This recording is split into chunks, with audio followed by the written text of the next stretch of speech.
Hi there, it's Jennifer from Millbrook Road Farm, and it's been forever since I did a garden video. I'll do another one regarding the high tunnel that we put up. Oh, you guys, we won't believe the difference from like me stressing in the middle of May about getting that up and to like what's actually growing in there today. I'm just gonna tease you with that. It's absolutely awesome. So I'm really enjoying it, and it's been great. It's held up wonderfully with the wind. Where we dropped it down had a lower profile. It's been great. So yeah, but I just thought we'd go through the kitchen garden. So yeah, the kitchen garden, as you can see, is like exploding, and we're harvesting every day, and it's really been good. I'm really enjoying everything. This growing year has been like just, I can't even tell you how perfect it's been. Look at my hands. Yeah, we've just been so enjoying this. And I know that people in the valley had horrible flooding the other day, and my heart is with them because that was us last year. Just like, you know, just felt so hopeless. So, but I think what it has done is made me appreciate this year. Like, because I truly felt like nothing was ever going to grow again last year. It just made me feel so hopeless. We had enough, but we didn't have the abundance that I love. So yeah, so we have a cold frame here, and of course on top of that you can see I've got all kinds of seeds drying. So I've got some kale here, and I've got some broccoli rabe drying, some spinach as well in there somewhere, and inside the cold frame right now is just lettuce. So what I'm doing there is just letting that finish off, and then I'm going to start some of my winter crops in that, so that I'm able to have a good start on that for the winter. So we'll be able to have this solid full of spinach and some hardier lettuces.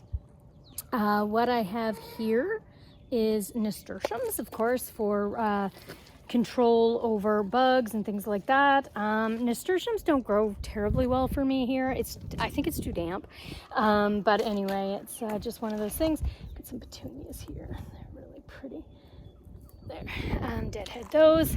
Pick off the whole green part because that signals a good signal. So as you can see, look at this. It's like exploding, and it's wonderful. It's a wonderful feeling. So first off, we have some Shasta daisies here. I've interplanted a lot of plants. We have some beautiful raspberries coming on. Very pleased with these. Going to hopefully be just, you know, there's not a lot there. We're just in the early stages of getting that crop established. So over here, I have a lot of mint that I had been cutting back, some dill, some other herbs, some sage, some chamomile as well. I have some of these beautiful runner beans that I grew up, the mint, and these are just scarlet runners. I just mostly had extra seeds from the other year, so I want to put those in. It's been a gorgeous onion year, I must say. I'm just waiting on these, but look at these bulbs. They're just like absolutely stunning. Yeah, so yeah, just like really, really great onion year. My onions seem to like it a lot near the mint. For that I'm grateful. Shallots, really, really good shallots as well. I just planted more shallots, so I do succession planting, of course. So I have been, I just put in another couple rows of potatoes, and I've put in some more shallots, and of course about a month ago I put in more onions as well. So my peas are all falling over, but they are just like so heavy with April. They are so heavy with peas that it's just been a struggle to keep them up this year. Beautiful peas. I'm going to harvest these right after I get off the video with you. I'm going to get a big harvest, and then I'm going to sit and shell them tonight when I have a little break. Anyway, it's good. So April is here, of course, and this year, remember, they can't get to the garlic because I did install cattle panels so that they couldn't get through the page fencing. We've got a number of chicks, and they are sometimes trying to find their mamas, and they've just, yeah. Anyway, I've been letting the garlic kind of get a little weedy just because it's almost time to haul it, so I'm not going to waste my energy weeding right now. I'm just letting that get nice and big. I've got some scapes I've got to pick off of there. Sorry. I've got some scapes I've got to pick off of there, and then once I get those scapes off of there, and once the scapes stand straight up, that's when it's time to harvest your garlic. So it can all, you know, you can go by the 3 brown lower leaves if you'd like, on the lower part of the stalk.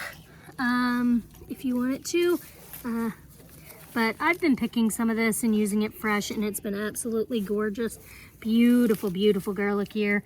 But the way that you can tell that it is done is when the scapes stand straight up. So I have left a few scapes on just so that I can kind of get an idea. Yeah, and we're garlic scaped pestoed out. So down there, I have some beautiful lettuce. Like I say, this is getting a little out of hand here with the peas. I've got a big harvest of those, but last year I was able to grow enough peas for the whole year, so I was pretty happy about that. We've got some lettuce there, and I believe, if I'm not mistaken, that's Grand Rapids. And I might have to look. I've been weeding the asparagus patch, and I'm going to top that up in a minute with some more organic matter from the sheep house, and let that sit for next year's harvest. I did a little experiment, and I wanted to show you this. I did a little experiment with potatoes. I did eelgrass on this half, and as you can tell, it is substantially much bigger foliage on this half as well. The potatoes have been bigger. I've done test hauls on each one. This one is definitely bigger, and this is the one I put the eelgrass on. So I put eelgrass on this side. I didn't put eelgrass over here. This is these are all Norlands. No, they're all red Pontiacs. And on this half, I just left it with just manure compost worked in, as we always do. But the ones with the eelgrass and the fish, the organic fish, you know, sort of matter worked into them, were obviously bigger and more, I would have to say definitely a more enjoyable potato to peel and look. The cats are having a field day in here today. I'm not quite sure why, what's going on. There must be a memo put out or something, but anyway. We've got some parsnips here growing. Of course, scarlet runners, giant marigolds. I have interplanted giant marigolds everywhere this year. It's been great. Hello, Patches. Hello, sweetheart. Yes. We have, of course, the runner beans are just starting to work their way up the cattle panels onto this arch, and I must say they're doing really well. They don't even look like they've been like touched by disease or bugs or anything, and I can say that for a lot of the garden, it's the same thing. Yeah, so definitely looking at as well, we have beans. So lots of beans. I did numerous plantings of beans in different areas. Just love to do that. Got lots of calendula growing this year, lots of calendula. So that's sort of, as we come up here, we've got, and these are gold rush beans and green beans as well. Yeah, so look at all the calendula. Look, it's just like, yeah, it's beautiful. We've got lots of different kinds there. I mixed up the seeds, so I don't even know what's there. This is all leeks. 2 big rows of leeks here that I started from seed way back in February, and they look amazing. These are giant marigolds. Over here is like, this jungle here is like sunflowers and giant marigolds and borage. This is like what I call the pollinator garden, and you can see there's some kale there that has gone to seed as well that I've just let grow, and that's been really good. Right here is some Shasta daisies, some petunias again. This one here is sage. I've got some basil in pots as well, and then this one here is sage. I started from seed that I saved last year, and that's been really pretty. So look at that light, isn't that nice? Yeah, so I'm anxious, you know, once all these all come up there, it's going to be really nice, you know, to have all of that growing, and just that abundance of flowers and pollinators hauled in for the you know, for that, for the garden, you know, and it's obviously made such a difference with our pests, because we have just like I say, I'm not dealing with too many pests. The only one I was really dealing with was carrot maggot fly, and that I think was my own fault for thinning and things like that. We've got some Swiss chard all growing here. That's coming up really well, and of course I'm going to start some more of that for the winter months. Over here in this whole area is my corn. I've got lots of corn planted. I mean, lots for a small kitchen garden, you know, and then I've got all my winter squash is all planted here. And here we have summer squash. And when I say I've overcorrected this year because I felt like nothing was ever going to grow again, nowhere is that reflected more than in my summer squash. I'm not sure what I thought about 12 plants of summer squash. Like, I know what's going to happen. You know, we're going to be drowning in it, and then I'm going to be like, why on earth did I do this? But it's really good because we do save quite a bit through freezing, shredding and freezing. And this year we just ran out like a couple months, probably about a month ago. So I really like to have a little bit of an overlap in our storage just in case, and that didn't happen last year. So I'm not going to complain, but if I leave zucchini on your doorstep or in your car, you will understand why. That is why, because I have overplanted. Over here, I love this little area. This is, again, runner beans. These are bush purple amethyst. Pole beans. These are pole purple amethyst beans, and you can see inside here I have also grown spinach inside down here, and I did that simply because I wanted to make sure that the spinach was kept cool and sort of shaded, and those beans are going to provide lots of shade for that. This row here is all turnip. So this is all winter turnip, a couple different varieties, York, Laurentian. I think there's one more, I can't remember what it is. And yeah, those are going to be, you know, I just thinned those the other day and they look fabulous. And like I say, not too much disease at all on these. And right here we have some baking beans. So I've put some baking beans in here, probably about 2 or 3 different varieties, black beans, kidney beans, and some soup beans, heterite soup beans, which I don't think really came up well. Of course, peas, which we are just like overgrown with peas this year, which I'm just so thankful for. It's gonna be great that way. We have basil down here, and I've created a little microclimate by planting it in behind the peas. The heat can still get to it, and but the wind cannot, and that is the key here, is not letting the wind get you. Here we have fava beans. So I have a huge patch of fava beans here, but interplanted with these fava beans are carrots. So I have a number of carrots, you know, interplanted in there, and we've been harvesting off of those. And you can see in there, and it's been really good. Look at these fava beans. Like they are just like completely dripping with fava beans. So I've harvested a few, and these are a broad bean. I've harvested a few pods, and they look really, really good. So I'm on the hunt. I'll probably be doing a bigger harvest this week because I've planted quite a few. Last year I had great success with them, but I didn't plant enough. So this year I planted lots, and that's good. So what's this here? Oh, we've got squash, these are mini squash, so sweet dumpling and black footsie, and the goal here is that these are going to grow up and over.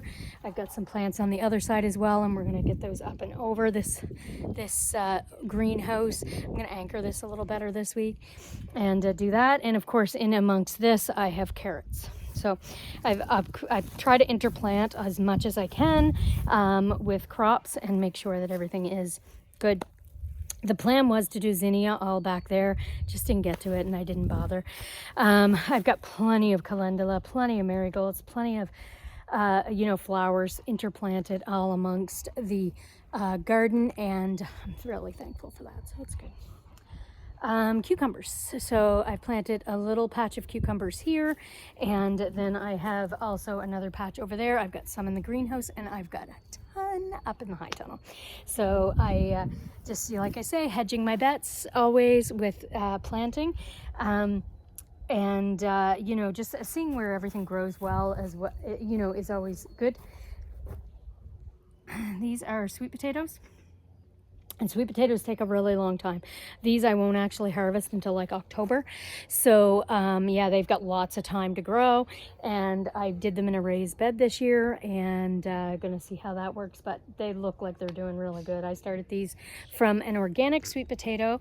I think I have a blog post on that. I started those from an organic sweet potato way back in January, and started the slips and did my own slips from that from a store.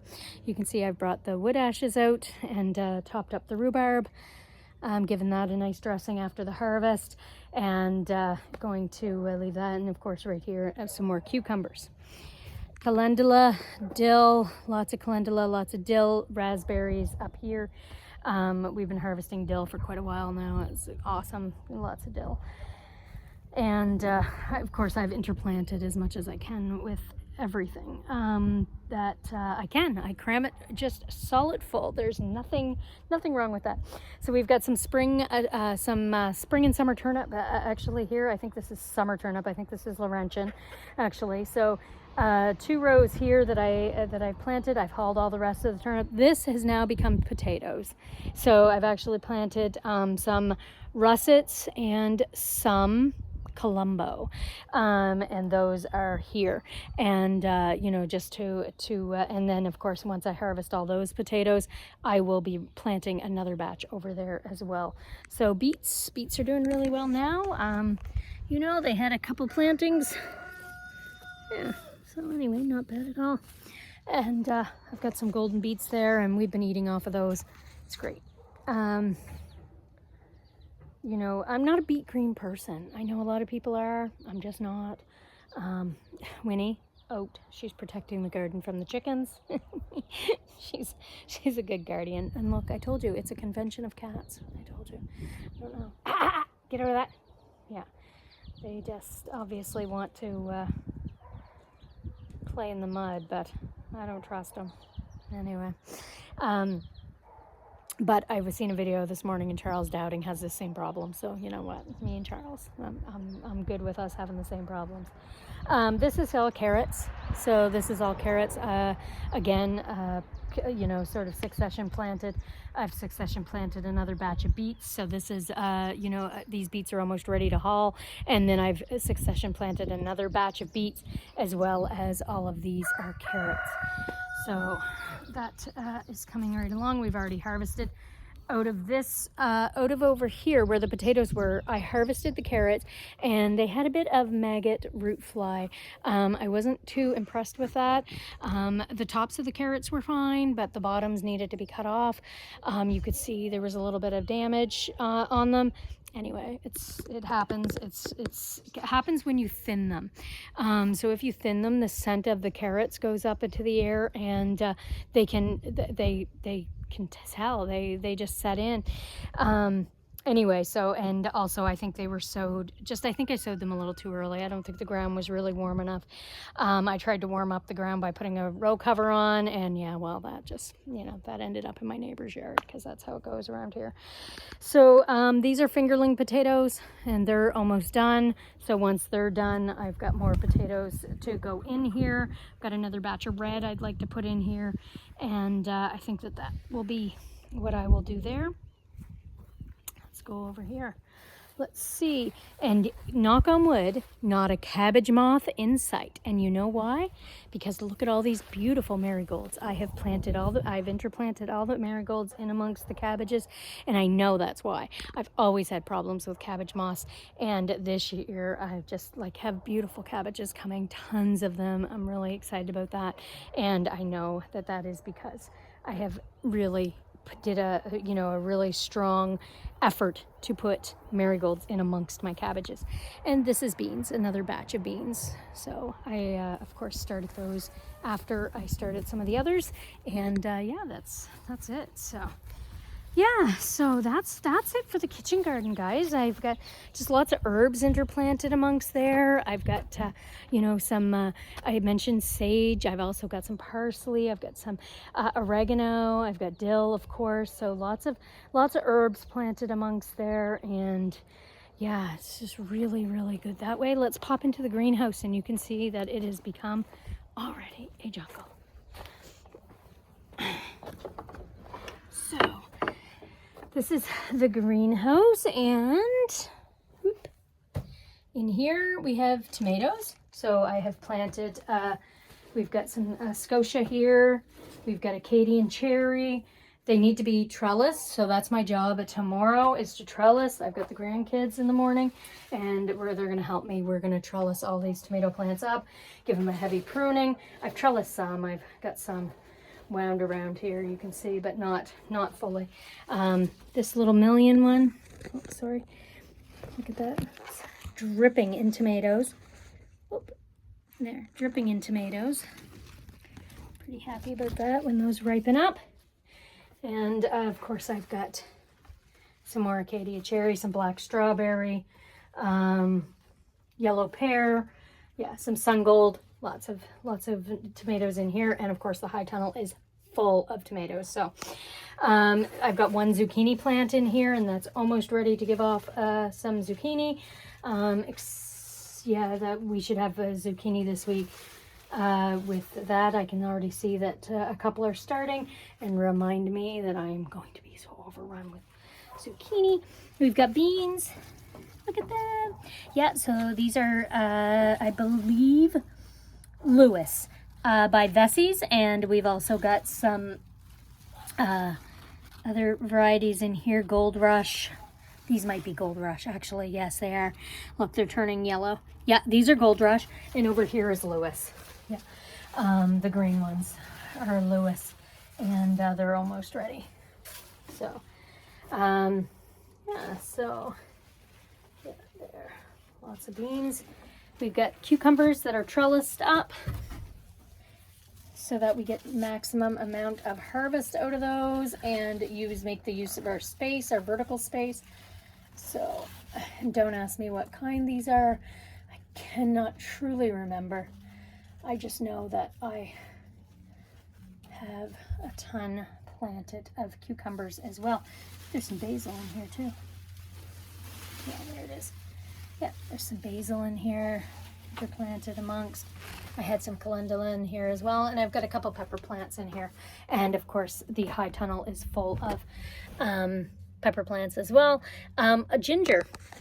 So you can see over here, I've got some ginger, and I started this from a piece of organic ginger from the grocery store, and yeah, it's growing. So I'm really quite amazed by that. I didn't think it would be. Oh, there's chickens taking advantage of me being distracted. Hold on, guys. They've been pretty good, but oat. See them? Look at them. Yeah. And then this is what they try to do. Oat. That's it. Go on. Nope. Oat.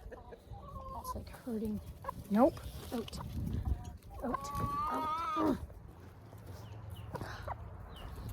Anyway. Yeah, so all in all, guys, like, just a beautiful garden here. Can't complain at all about that, other than, like I say, the chickens getting in here. I'll get them in a minute rather than make you dizzy. Yeah, so pretty exciting. Look at that, it's all filling out. Everything looks really good. I hope you guys are having a great year. You know, and if you're not, don't worry. It literally will be your year next year. I think we have to just, like, you know, settle into the fact that you know, I mean, that last year was my worst garden year in about 30 years of gardening, and that I remember. And I really, like I said, I truly felt like nothing was ever going to grow again, but it did. Okay, and I know the climate and the weather and everything's all crazy right now, but I'm reading a book called Gap Creek right now, and it was, I can't remember who recommended it to me, but anyway, and it's so good. Just about like back in the sort of the turn of the century, 1900s, last century, not this century. Yeah, and the turn of the 1900s, and everything they had to put up and how hard life was. You know, their cow died and they had a flood, and it was cold. It was so cold, and they had you know, cold snaps, which ruined all their taters, and like, and flood water, which, you know, ended up rotting all their food, and their cow died. And it was just like, oh, it was such a good reminder that you know, such a good reminder that things go in cycles, and that, you know, it will get better and things will be better. It can't stay like this forever. And that, you know, he has his hand on our head. He knows every hair on our head, and things will get better. You know, so if you're having a bad, you know, sort of time of it, or you're unsure, or you're, you know, I remember that feeling in the pit of my stomach last year. I remember how, you know, tumultuous I felt, and how, you know, anxious I felt about like not having enough food for the winter. And, you know, yeah, we can go to the grocery store, which they didn't have that luxury back in the 1900s. But that's never my first choice. Like, you know, I really, really wish that, you know, we build that fortitude to be able to withstand some of that harder times. And we did, you know, and here we are at the other side. And again, just a beautiful garden year. And I'm really happy you guys joined me in the garden for a little July garden vlog. And we'll see you in August when everything's hopefully still going really good. Like, you know, I'm hopeful for this year. Anyway, take care, everyone.